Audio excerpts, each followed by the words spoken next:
기준 업, 기분 업, 기운 업. 김종대의 뉴스 업.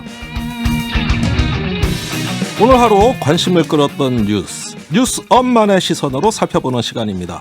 킹마우스 임경빈 작가 어서 오세요. 안녕하세요. 네, 마스크 쓰고 조금 불편하더라도 네. 참고 방송해 주세요. 네, 제가 때가 때니까. 평소에 텐션이 워낙 높기 때문에 예. 이 정도는 제가 극복할 수 있습니다. 아, 그렇습니까? 네. 참 띄워줬더니 한술 더 드시. 자, 오늘 첫 번째 이슈요. 자, 오늘 첫 번째 이슈로 이제 보너스 문제 논란을 가져왔습니다. 네. 이게 이제 매년 수능 끝나고 나면은 어떤 문제가 있었다 없었다 이런 얘기들 많이 나오는데 뭐 정답이 어쩌다 뭐. 그렇죠. 보통은 이제 뭐 정답이 없다든지 네. 뭐 정답이 두 개라든지 예. 뭐 아니면은 뭐 이제 문제 자체가 틀렸다든지 잘못됐다든지 이런 얘기들이 많이 나오는데 올해는 굉장히 독특하게 예? 문제가 너무 쉽다. 이런 얘기가 나오거나 아니, 혹은 문제가 너무 쉽다. 그러니까 문제가 너무 이거 너무 문제가 쉬운 거 아니야? 이런 논란도 있고요. 예. 혹은 이게 수능 문제랑 아무 상관없이 정치적 문제로 튀는 예. 이런 경우도 좀 나오고 있습니다. 자, 소개해 주시죠. 자, 쉬워도 너무 쉽다. 이렇게 네. 해가지고 나온 게 수능 한국사 문제 1번입니다. 네. 우리 오늘 진행자분께서도 한번 맞춰보시죠. 예. 자, 유튜브 통해서도 이제 저희가 이제 그림을 같이 보여드릴 건데, 네. 이 문제가 어떤 학생이 박물관에 가가지고 어떤 유물을 바라보고 있는 장면입니다. 예. 지금 보고 있는 유물은 땡땡땡 시대에 제작된 뗀석기입니다. 뗀석기. 뗀석기. 예. 이 유물은 사냥 등 다양한 용도로 사용되었다고 합니다. 라고 예. 돼 있고요. 그래서 이제 선다가 5개가 주어져서 이 중에서 어떤 유물을 가리키는 건지를 고르는 겁니다. 네. 1번 주먹도끼, 2번 비파형 둔검, 3번 덩이 새, 4번 앙부192 해시계죠. 예. 5번 상평통보. 이렇게 돼 있습니다. 유튜브에 지금 한 화면 한쪽에 그 보기가 다 나가고 있죠. 그러니까 이 중에 뗀석기가 뭐냐 고르라 이거 아닙니까? 이게 정답을 그렇게 뗀석기가 뭐냐라고 이렇게 얘기를 하시면 어떡합니까? 그러니까 정답은 1번이죠. 뗀석기인데 예. 이게 보시면 예. 땡땡땡 시대라고 되어 있는 게 사실 구석기 시대예요. 구석기 시대. 네. 석기 시대에 대한 얘기라서 뗀석기를 고르라는 거니까 네. 자, 뗀석기, 석기로 된 거, 돌로 된 게 뭐냐? 예. 근데 이제 그림을 보시면 다른 거는 아무리 봐도 돌이 아니에요. 그렇죠. 1번만 딱 돌처럼 생겼고 네. 뭐 우리 이제 앙부192 해시계 같은 거를 던져가지고 사냥했을 리는 없으니까 네. 상평통보를 던졌다 그러면 이게 일종의 닌자 아니겠습니까? 이 동전을 던져가지고 이 사냥을 하는 그렇죠. 그런 게 아니라면 누구라도 석기를 고르는 쉬운 문제인데 네. 실제로 입시 업체들이 이제 정답률을 봤더니 98% 아, 거의 다 맞췄다 이런 얘기입니다. 이거 수험생들이 풀다가 막 웃음이 터졌을 것 같아. 너무 쉬워가지고 예, 시험장 여기저기서. 저는 이제 행복해서 웃음이 터졌을 것 같긴 한데 한 개 예, 먹었다. 뭐 이런 그리고 거.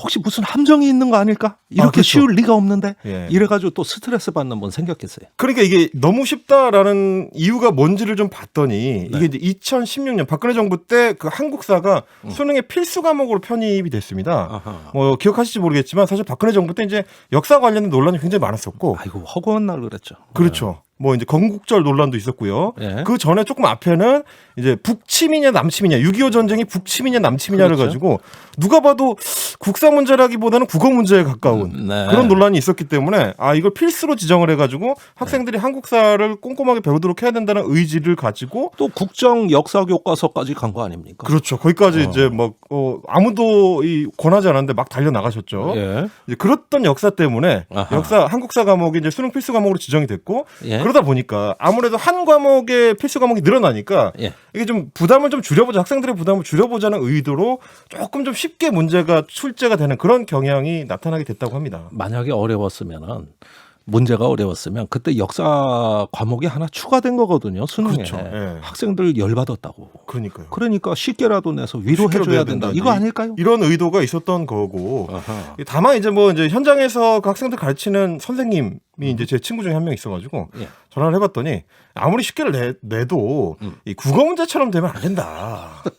역사적 사고력을 갖춰야 문제를 풀 수 있도록 그 예. 문제를 출제를 해야지 예. 이렇게까지는 좀 심하다 이런 얘기를 했었습니다. 어쨌든 너무 쉬워서 학교 현장에 반발을 사는 그렇죠. 아주 기현상이 나타나고 있네요. 네, 그렇습니다. 자, 유독 한국사 과목 논란 많네요. 이번에 이제 20번 문제가 지난주에 계속 논란이 됐는데 네. 국회의원과 기자분들 중에서 예. 특히 좀 역사 공부를 게을리한 분들이 몇 명 있는 것 같은 이 현상이 지금 이번에 실체로 이 탄로가 났습니다. 예. 이 보니까 남북 그 유엔 동시 가입한 후에 뭐 대결과 단절의 시대를 끝내자라는 연설문을 지문으로 제시를 하면서 네. 이게 어느 시대에 이 발표된 연설이냐를 예. 맞추는 문제예요. 예. 근데 누가 봐도 현대 예. 한국, 대한민국에서 이 발표된 내용일 텐데 항목들을 보면 당백전이라든지 도병마사라든지 예. 노비안건법이라든지 전근대사의 내용들을 쭉 해놓고 스시마 정벌이라든가. 그렇죠. 예. 맨 마지막에 이제 남북 기본 합의서를 채택했다 이런 네. 내용이 있으니까 이것도 역시 국어만 할 줄 알면 누구나 맞출 수 있는 문제인데 이거를 오히려 예. 조선일보라든지 예. 정치권에서는 엉뚱하게 이거 문재인 정부의 대북 정책으로 홍보하려고 수능에다가 문제 출제한 거 아니냐 예. 이런 주장을 했어요. 아하. 근데 문재인 정부 때 나온 게 아니고 노태우 정부 때 나온 겁니다. 남북 기본 합의서. 기본 합의서. 네. 이런 게 이제 뭐 박정희 때라든지 전두환 때라든지 이런 군사 정권들에서도 북한들이랑 이런저런 합의들이 많이 이루어졌는데 네. 이걸 잘 모르시는 분들이 역사 공부를 좀 소홀하게 하셔가지고 예. 이런 해프닝도 있었다. 전달해드리겠습니다. 그러니까 사실 남북 화해 협력 정책의 시조는 아무래도 노태우 대통령 아닙니까? 그럼요. 그래서 김대중 시대도 나오고 노무현 시대도 나오고 이런 건데 그걸 네. 잘 모르시나 봐. 그리고 이제 역사 공부는 이분들이 하셔야 돼요. 군사독재 정권 때는 사실 이제 중앙정보부 부장들이 많이 또 그런 역할들을 했었었고요. 네, 이후락, 네. 예, 밀사로 가고 그랬죠. 노태우 대통령 때 특산 누구였는지 아세요? 박철원 전 장관. 딩동. 아, 진짜 대단하십니다. 저는 좀 열심히 공부했습니다. 예, 좋습니다. 두 번째 이슈는요? 자, 갑질의 향방이라는 이슈입니다. 네. 지난 5월에 이제 아파트 주민이 경비원에 대해서 폭언과 폭행을 한 사건이 밝혀져가지고 네. 이 경비원분이 또 이제 그 고통을 참지 못해서 극단적 선택을 했던 아유, 안타까운 일이죠. 그런 사건이 있었습니다. 네, 기억납니다. 네, 근데 이제 그분을 이제 괴롭힌 사람으로 지목된 그 사람에 대해서 이 신모 씨인데요. 지금 재판이 네. 열리고 있는데 예. 오늘 경찰이 징역 9년에 처해달라고 구형을 했습니다. 아니, 얼마나 갑질을 심하게 했는데 9년이면은 엄청 센 거거든요. 지금 이제 검찰에서 보고 있는 거는 첫 번째 문제가 이 사람이 이제 반성을 안 한다는 점을 이제 들고 있고요. 네. 또 하나는 그 괴롭힘이 굉장히 지속적이고 반복적이었다. 이제 이런 거를 들고 있습니다. 어허. 그 고인이 이제 사망하시기 전에 남겼던 음성 파일이 이제 유서 형태로 남아 있는데 네. 그거를 보면은 그 심씨라는 사람이 폭행을 하기 전에 CCTV가 있는지를 확인을 했다. 그래서 굉장히 좀 치밀하게 범행을 했다라는 게 이제 검찰의 이 주장이고요. 네. 그 녹음 파일을 들어보면은 화장실로 끌고 가서 문을 잠그고 CCTV가 있는지 세 차례나 확인을 한 뒤에 CCTV 없네, 잘 됐다 이러면서 모자를 벗기고 때리기 시작했다. 네. 이런 증언들이 나옵니다. 어허. 자, 이게 이제 그 각종 갑질 사례들이 올해 많이 화제가 됐지만 네. 특히 이 사건 같은 경우는 그게 마음을 상하게 하다 못해서 결국에는 사람의 생명까지 위협하는 이런 지경까지 이른 거를 보여준 사건이라서 네. 이 사건을 계기로 갑질 문제에 대한 어떤 우리 사회 전체의 기준을 좀 업시킬 수 있는 기회가 되면 좋겠다. 그런 생각을 좀 해봤습니다. 알겠습니다. 참으로 가슴 아픈 뉴스 계속 갑질 이야기 나오는데 이제 그만 근절됐으면 좋겠습니다. 종대 발표로 돌아오겠습니다.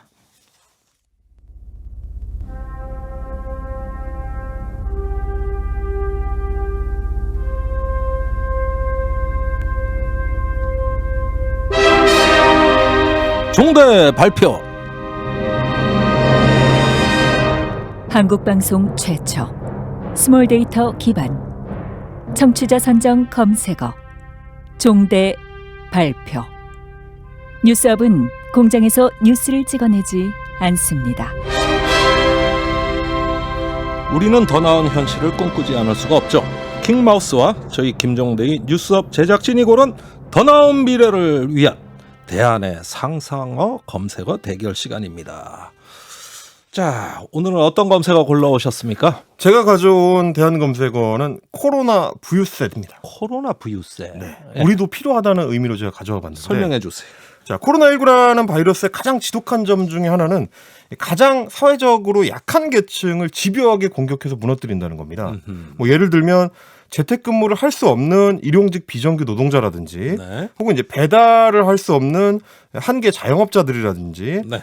집에서 누군가가 아이를 돌볼 수 없는 맞벌이 가정이라든지 말하자면 선택지가 없는 사람들이죠. 예. 이런 사람들을 공격하는데 당장 내일부터 우리도 이제 사회적 거리두기가 2.5단계로 격상이 되게 되면 취약한 자영업자들은 당장 폐업 위기에 몰리게 되고요. 네. 그런 분들에 대해서 건물주들이 임대료를 뭐 없애주거나 깎아주거나 하는 경우는 거의 없거든요. 네. 이런 걸 봤을 때 아르헨티나 사례를 좀 참고할 필요가 있다. 아르헨티나에서 이번에 새로 통과시킨 법이 코로나 부유세라고 불리고 있는데요. 그렇군요. 예, 이제 아르헨티나 같은 경우는 코로나19 대응을 위해서 최상위의 부자들에게 세금을 더 걷기로 했다. 그러면서 이렇게 얘기를 했습니다. 예. 코로나19의 영향을 가장 적게 받은 계층이 전염병 대처에 더 기여하자. 네. 이런 취지라고 합니다. 네, 그렇잖아도 지난 11월에 독일의 이제 도이체방크에서도 재택근무를 하는 사람들이 조금 더 이 국면에서는 유리하니까 세금을 좀 더 물려야 된다. 이런 보고서가 나오기도 했었거든요. 그렇군요. 그러니까 다른 나라에서 나오는 얘기들이 공통적으로 가리키는 거는 고통을 재분배하자라는 고통의 얘기입니다. 재분배. 그렇습니다. 예. 그러니까 세금이 원래는 이제 부를 재분배하기 위해서 세금이 있는 건데 네. 이 코로나 시국에는 고통도 시민들끼리 좀 나눠지는 예. 고통의 재분배가 필요하다. 네. 그래서 우리도 코로나 부유세 같은 어떤 제도적 장치를 통해서 네. 한계에 몰려 있는 분들한테 뭔가 좀 이 힘을 낼 수 있는 이런 계기를 만들어줘야 되지 않을까 그런 생각을 갖고 제가 우리도 코로나 부유세 만들자 예. 이런 주장을 해봅니다. 예, 언택트 시대 수혜 기업들 많습니다. 네. 예, 지금이 기회인 기업들이 있죠. 조금 더 어떤 사회적 책임을 분담했으면 좋겠다 하는 생각도 듭니다. 자, 그리고 김종대의 뉴스업 제작진이 고른 검색어는 세계 최소 주머니쥐입니다. 지금 우리가 유튜브에 제작진들이 그 영상을 보여주실 겁니다. 자, 한번 보시죠. 너무 귀여워요. 이게 세계에서 가장 작은 쥐입니다. 엄지 손톱만 하죠. 아주 꼬물꼬물하는데 저 살아있어요. 이게 어떻게 해서 나왔느냐. 작년 가을에 호주에 어마어마한 산불이 있었죠. 5개월 동안 불탔습니다.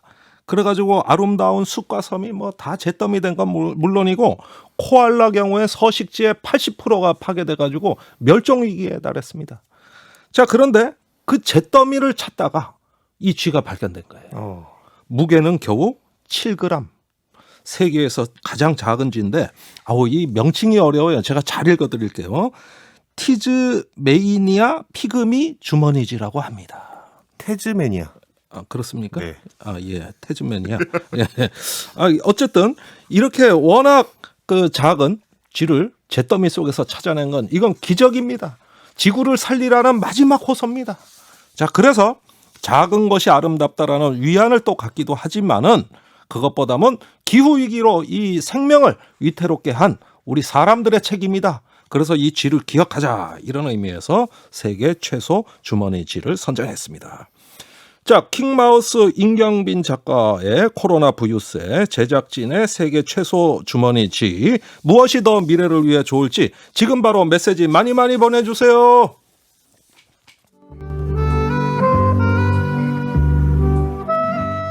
종대 발표에 참여해주시는 분들께 타리타리 느타리 버섯을 키울 수 있는 키트를 드려요. 단문은 50원, 장문은 100원, 샵 1212로 문자 보내주세요. 레인보우 유튜브로는 무료인 거 아니니?